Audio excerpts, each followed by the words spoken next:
सुस्वागतम प्रेक्षकांनो. तर आजच्या भागामध्ये इकडे आता जी दामिनी आहे, दामिनी आता प्लॅन करते. ती म्हणते की मला काही करून या सावीला आता संपवावं लागेल.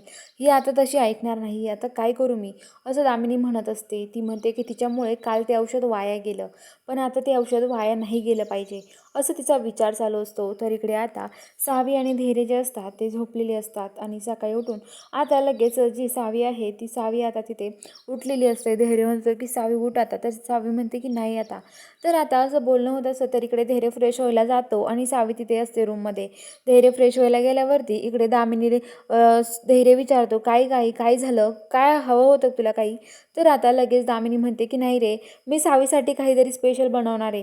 तर ते म्हणतो की हो ठीक आहे, मग आण बनवून. काय आणणार आहे, तर ते म्हणतो की शिरा बनवते मी तिच्यासाठी.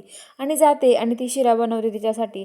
आणि ते औषध जे असतं ते म्हणतं की आता थोडेच राहिले, 2-3 थेंब, आता एवढंच कसे तरी द्यावं लागेल, नाहीतर बळजबरी आता माझ्या हाताने खाऊ घालावं लागणार आहे सावीला.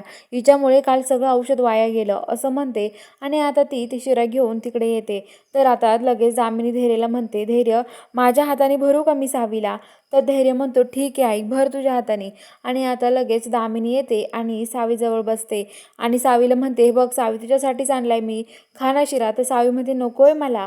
तर आता लगेच धैर्य म्हणतो की अगं खा ना, असं काय करते, आईने तुझ्यासाठी किती प्रेमाने बनवून आणला, खा ना, असं सावीला म्हणतो. तर आता तो माझ्या हाताने भरू का. तर ती म्हणते नको आहे ना मला, असं म्हणते. तर आता लगेच दामिनी तिच्या हाताने चमच्याने त्या सावीला तिथे शिरा भरवत असते.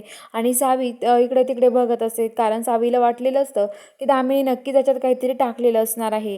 सावीला हे सगळं कळतं, पण आता सावी धैर्यासमोर काहीच बोलत नाही.